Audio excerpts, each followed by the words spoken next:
इस न्याय की लड़ाई में जो पिछले 28 दिन से जारी है, बैठ जाओ। मंच पर उपस्थित हमारे नेता आदरणीय गोविंद राम जी मेघवाल साहब, मंच पर उपस्थित संघर्ष के साथी, पूर्ववर्ती सरकार में राज्य मंत्री रहे हुए महेंद्र गहलोत जी, नोखा से प्रधान प्रतिनिधि बड़े भाई आत्माराम तर्ड और बाकी जितने भी यहाँ सम्मानित लोग बैठे हैं, श्री राम जी भादू साहब है, हेतराम जी है, गणमान्य राम गोपाल जी, जगदीश भाई, जितने भी सम्मानित लोग हैं, आप सब लोग उन पीड़ित परिवारों को न्याय दिलाने की इस लड़ाई के 28वें दिन, जब पिछले 28 दिन से संघर्ष चल रहा है, लड़ाई किस बात की है, ये बातें सोशल मीडिया से अधिकांश आप लोगों के बीच में पहुंच चुकी है। और ये लड़ाई क्यों महत्वपूर्ण हो जाती है, आप सब लोगों ने वो बातें सोशल मीडिया के माध्यम से सुनी। कई लोग आए जिन्होंने ये भी कहा, सूरतगढ़ का परिवार, मैं कहना चाहता हूं, कोई ये सोचे ये कोई वोट की लड़ाई नहीं है। गंगानगर जिले का परिवार था जिसकी तकलीफ हुई, उसके बाद उन हजारों हजार परिवारों की पीड़ाएं निकल कर आई। मैं आपसे पूछना चाहता हूं, एक छोटा सा उदाहरण देकर, जब हजारों परिवार पीड़ित हैं, एक छोटा सा उदाहरण, एक मरीज अस्पताल आए और उसको डॉक्टर कहे कि हार्ट का अटैक आया हुआ है, स्टंट लगेगा, उसके बाद में वो आदमी दूसरी लैब में जाकर अगर जांच करवाए, जांच करवाने की स्थिति में कोई हार्ट की समस्या नहीं निकले, वो आदमी जयपुर जाकर जांच करवाए, 3 दिन से पूरे घर की रोटी पानी बंद हो जाए, वहां जांच में पाया जाता है कि 1% भी समस्या हार्ट में नहीं है। उसके बाद में वो आकर डॉक्टर BL स्वामी को आयुष्मान अस्पताल में ये बात कहे कि आपने जांच गलत की है, अगर आपको ज्ञान नहीं है तो आपको ये डॉक्टरी का काम नहीं करना चाहिए। उसके बाद में उस आदमी पर अगर मुकदमा दर्ज हो जाता है, जिले की पुलिस रुपए लेकर उस मुकदमे को अगर चालान की स्थिति में ले जाती है, उस पीड़ित परिवार को पांव पकड़ने के लिए मजबूर किया जाता है और वो डॉक्टर राजीनामे के 2.5 लाख रुपए लेता है और लाख रुपए पुलिस लेती है। लोग चुप रह सकते हैं, मैं चुप नहीं रहूंगा, चल मरना पड़े। ऐसे सैकड़ों परिवार, एक उदाहरण आपको दिया है केवल, लोग कह रहे हैं ये लड़ाई क्यों जरूरी हो जाती है। ऐसे सैकड़ों लोग फोन करके मेरे सामने रोए। मैं एक छोटी सी बात, हमारे मुखिया लोग बैठे हैं, सबके सामने कहना चाहता हूं, 100 रुपए का स्टाम्प लेकर आया हूं, मेरी गाड़ी में पड़ा है, मैं उस पर शपथ पत्र लिख के देने को तैयार हूं। अगर डॉक्टर BL स्वामी ने हजारों घर नहीं उजाड़े, हजारों घरों को नहीं लूटा है, तो सरेआम मुझे चौराहे पे फांसी दे देना, मैं तैयार हूं। लेकिन जब हजारों घरों को लूटा जाए, हजारों लोगों के जीवन को तबाह कर दिया जाए, उस आदमी की जगह अस्पताल में नहीं, उस आदमी की जगह जेल के अंदर है। ताकत लगानी है जितनी लगा ले प्रशासन बली। मैं कहना चाहता हूं, पिछले इतने दिनों के अंदर क्या हालात हुए, एक लोकतांत्रिक देश के अंदर शांतिपूर्ण तरीके से, गांधीवादी तरीके से धरना नहीं देने दिया जाता, जिससे साफ दिख रहा है प्रशासन पूरी ताकत लगाकर बैठा है डॉक्टर BL स्वामी को बचाने के लिए। और मैं कहना चाहता हूं, इन्होंने एक बार प्रयास किया कि हम रामनिवास कुकड़ा को खरीद लें। मैं कहना चाहता हूं, 1 करोड़ को ऐसे ठोकर मारी है मैंने सबके सामने, सब लोगों ने देखा इस बात को। और मैं कई जागरणों में भी गया हूं, हमारे लोक देवता तेजा जी, उनके मंदिर में कहकर आया हूं, पूरे जीवन में रामनिवास मर सकता है, बिकेगा नहीं, ये सौगंध है तेजा जी की। आज जब हजारों घरों को लूटा जाए, ऐसे ऐसे लोग जो अस्पताल में भर्ती हुए, जो मेहनत मजदूरी करते हैं, जो गरीब परिवार के लोग हैं, वो अस्पताल में चिरंजीवी के नाम पर भर्ती हुए, लेकिन उन लोगों ने अपने मकान बेच बेच कर डॉक्टर को अगर 5-5 लाख रुपए चुकाए हैं, ताकत लगाई है उतनी लगा ले। इस डॉक्टर को अस्पताल से घसीट के जेल भेजेंगे। प्रशासन में हिम्मत है उतनी ताकत लगा ले। आयुष्मान अस्पताल नहीं हो सकता।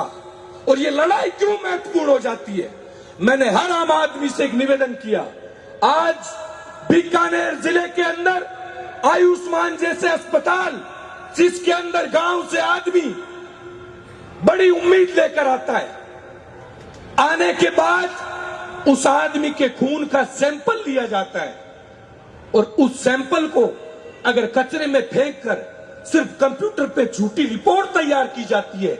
ऐसे अस्पतालों को चुक चुक के मारेंगे, ताकत लगानी उतनी लगाने चाहिए। ये हालात बने हुए हैं। जहां 5 रुपए की गोली लगे, जहां 5 रुपए की गोली से इलाज हो सकता है, उस जगह लोगों के 5-5 लाख रुपए लगाए इन लोगों ने।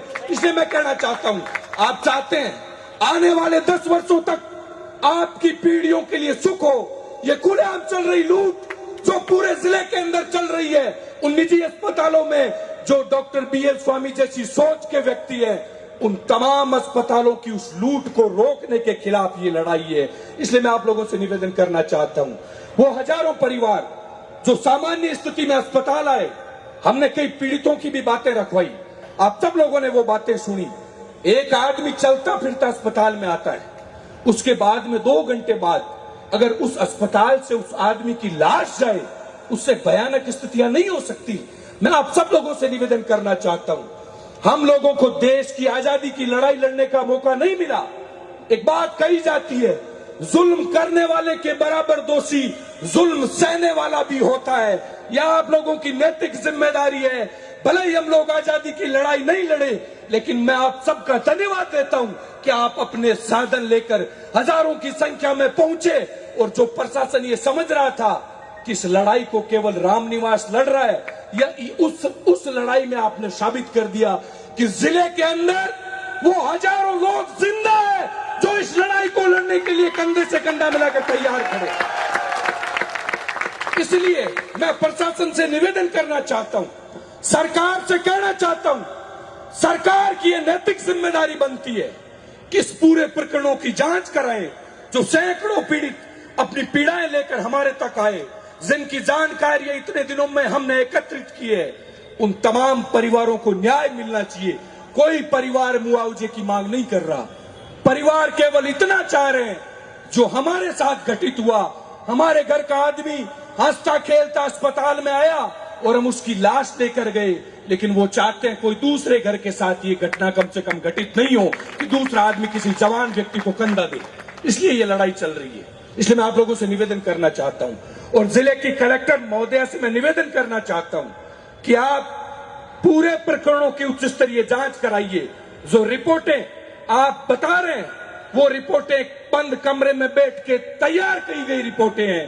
वो रिपोर्टों के अंदर जो डॉक्टर जांच करने वाले थे, उन पूरे मामले से पीड़ित परिवार को दूर रखा गया। हमें पता ही नहीं है कौन लोग बैठे कमेटी के अंदर, हमें पता ही नहीं है, ना पीड़ित परिवार को इस मामले का ध्यान है।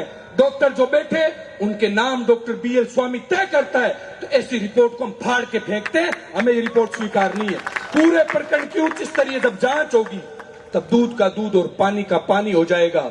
हम जो चिकित्सक धरती के भगवान माने जाते हैं, उन चिकित्सकों का हम सम्मान करते हैं, लेकिन जो चिकित्सक के भेष में बैठकर लोगों के घरों को उजाड़ना चाहे, उनको मैं चेतावनी देना चाहता हूं। आपको डॉक्टर BL स्वामी के साथ खड़ा होना है तो खड़ा होइए। नंबर सबका लगेगा, एक को भी छोड़ेंगे नहीं। आपने बहुत घर बर्बाद कर दी। इसलिए मैं आप लोगों से निवेदन करना चाहता हूं, आप सब लोग अपने साधन लेकर आए हैं। आपने ये साबित कर दिया कि आज किसानी का सबसे महत्वपूर्ण लावणी का समय चल रहा है। इस समय के अंदर जब आप लोग अपने साधन लेकर आए और आपने साबित कर दिया कि अगर एक भी व्यक्ति के साथ जुल्म होगा तो उस समय बीकानेर के लोगों का जमीर जिंदा है। हम सड़क पर उतर के लड़ेंगे और उन परिवारों के साथ खड़े रहेंगे। इस बात को आप लोगों ने साबित करने का काम किया। मैं आपसे एक ही निवेदन करना चाहता हूं, जागरूकता बहुत महत्वपूर्ण है। अगर हम इस बात के इंतजार में बैठे रहे कि आज जिन परिवारों का नंबर आया उससे हमारा लेना देना नहीं है, तो क्या आप इस बात का इंतजार कर रहे हैं कि हमारा नंबर आएगा उसके बाद में हम बोलेंगे? हम ये चाहते हैं आपका नंबर कभी नहीं आए, इसलिए ये लड़ाई चल रही है। इसलिए मैं आप लोगों से निवेदन करना चाहता हूं, ये लड़ाई उन तमाम ताकतों के खिलाफ है जो अहंकार में है पैसे के, कि जो आदमी को आदमी ने समझकर पशु से भी बुरा समझते हैं। उन तमाम ताकतों को हम ये सचेत कर देना चाहते हैं, या तो ये लूट और मौत का नंगा नाच बंद करें, नहीं तो आपको बीकानेर जिले से उखाड़ कर बाहर फेंकेंगे। हमारे लोगों को मरने नहीं देंगे हम, ये मैं कहना चाहता हूं। और मैं धन्यवाद देना चाहता हूं विशेष तौर से रामेश्वर जी गोदारा के परिवार को, जिस परिवार ने तय किया, जिस परिवार का जवान 45 साल का व्यक्ति चला जाए और वो परिवार ये कहे हमें 10 रुपए मुआवजा नहीं लेना, लेकिन हम नहीं चाहते और कोई घर उजड़े, वो सड़क पर बैठे हैं पिछले 28 दिन से। मैं धन्यवाद देता हूं रामेश्वर जी गोदारा के परिवार का, जिन्होंने कहा हमें 10 रुपए नहीं लेने, लेकिन हम नहीं चाहते हमारे साथ जो घटना घटित हुई वो किसी दूसरे घर के साथ घटना घटित हो। केवल इसी सोच के साथ बैठे हैं। हमारी 3 मांग है। आयुष्मान अस्पताल, जो अस्पताल नहीं एक मौत का कुआं है, इसको तत्काल प्रभाव से बंद किया जाए। ये जब तक बंद नहीं होगा हमारी लड़ाई जारी रहेगी। डॉक्टर BL स्वामी जो चिकित्सक के भेष में भले ही बैठा है, लेकिन नरबख्शी है। ओ मीडिया में के मने नरबख्शी के 21 बार कह दियो कि रात में सूतो खुद ही करे नरबख्शी। अब एक बात बताओ, हजारों ज्यादा मिनक मारनाड़ो नरबख्शी को नहीं वे। नरबख्शी तो एक आधो मारे जको हुए। अब वो नाम कोई बूढ़ियन पूछा कि नाम के रखा, या कोई दादू आवड़ा तो टीपनो देकर बताओ बाड़ो नाम के रखा। हजारों ज्यादा मिनक मार दिया। तीसरी मांग, डॉक्टर BL स्वामी के विरुद्ध मुकदमा दर्ज करके इस व्यक्ति के खिलाफ कार्रवाई की जाए। ये केवल डॉक्टर ही बुरा नहीं है, इस आदमी की नीयत भी खराब है। इस आदमी ने मकान बनाए और मकान बनाने वाले उन मजदूरों के आज भी 13 लाख रुपए बाकी पड़े, वो भी हमारे बीच आकर गए। इस आदमी ने जिस करण गोयल से जोधपुर से स्टंट खरीदे उसके भी 10 लाख रुपए बाकी पड़े। 3 साल से मुकदमा चल रहा है। जिस आदमी ने पोस्टर बनवाए उन पोस्टरों के भी 1.5 लाख रुपए बाकी पड़े। आदमी सगला का न्यूज चोर है। तो ये केवल डॉक्टर ही बुरा नहीं है, ये सब तरीके से बुरा हुआ है। उसके पड़ोसी, इसके पड़ोसी मिलकर गए हैं। जिसके पड़ोसी पीड़ित हो, जिसके साथ काम करने वाले लोग पीड़ित हो, जिसके मरीज जिससे पीड़ित हो, जिससे जिला पीड़ित हो, वो डॉक्टर नहीं हो सकता, वो वास्तव में नरबख्शी है। ये बात आप लोगों ने तय कर दी। और मैं आपसे निवेदन करना चाहता हूं, आप इतनी बड़ी संख्या में आए, 28 दिन से धरना चल रहा है। इस बरसात से घबराने की आवश्यकता नहीं है। साथी कृष्ण को देखिए, साथी हरिराम को देखिए, भाई हमारा हेतराम, ऐसे कई साथी है जो इस बारिश के अंदर पूरी ताकत के साथ उस धरने पर बैठे रहे। जिस समय तेज हवाएं चल रही है, लोग घरों के अंदर रजाइयां ओढ़ के सो रहे हैं। ये लड़ाई कोई मेरे परिवार की लड़ाई नहीं है, जिन पीड़ितों के लिए लड़ रहे हैं उसमें से एक भी व्यक्ति को मैं जानता तक नहीं हूं, और मैं अपनी जान देने के लिए तैयार खड़ा हूं इन लोगों के लिए। इसलिए मैं कहना चाहता हूं, यह आप लोगों की नैतिक जिम्मेदारी बनती है कि इस लड़ाई के अंदर अगर हम जैसे लोगों को प्रशासन ने कुचल दिया, तो आने वाले समय के अंदर ये कल्पना मत करना कि कोई और व्यक्ति आपके लिए लड़ने के लिए तैयार खड़ा रहेगा। अगर हम लोग इन जातियों में बंटे रहे, इन धर्मों में बंटे रहे, जो आज सोच चल रही है लोगों की जातियों में धर्मों में बांटने की, उस सोच से हम लोगों को ऊपर उठना पड़ेगा। सबसे बड़ी जाति होती है इंसानियत की।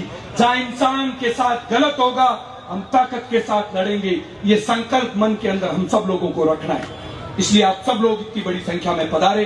28 दिन से धरना जारी है। आप हजारों की संख्या में धरने पर भी पहुंचे, और धरने पर आप लोगों ने जो मदद की, जो प्रशासन समझ रहा था, मैं तो जानकर बुलाया, कौन मैं थान बताऊं, सारा लोग 28 का किसान परिवार का लोग है। शेर का भी लोग है लावणी को टेम चाले आप घराड़ो आदमी यार घरने मात बैठ दिन का 600-700 रुपया दाढ़ी गदा आप लोगों ने इसो काम क्यों करा मैं क्यों मैं 5 आदर्श ही दिखाला जगदीन जरूरत पड़ी 20 दिन थानानो है तो आज प्रशासन ने ठा तो पड़ गयो कि मिनक किता कही लड़ाई के मां आंख तो खुली है का अभी भी सुता जिले के मां बरसात हो रही है फसला खत्म होगी किसानों की कलेक्टर मैडम को जमीन जीवते है कभी यहाँ पटवा जाने ने घरों काटो और इनको जा सर्वे कर किसानों ने मुआवजा लोगों की फसला खत्म होगी लोग रो रही है बुरी तरीके प्रशासन जिस मानसिकता के साथ बैठा है केवल कुचल रहे उन आवाजों को जो उठ रही है न्याय के लिए ये प्रशासन की जिम्मेदारी नहीं है प्रशासन की जिम्मेदारी हर पीड़ित को न्याय देने की है हर उस व्यक्ति के पक्ष में खड़ा होने की है जिसके ऊपर जुल्म हुआ इसलिए प्रशासन अपना काम करे और किसानों को उचित मुआवजा दे जिन जिन किसानों की फसलें खत्म हुई है ये प्रशासन की नैतिक जिम्मेदारी है आप सब इतनी बड़ी संख्या में आए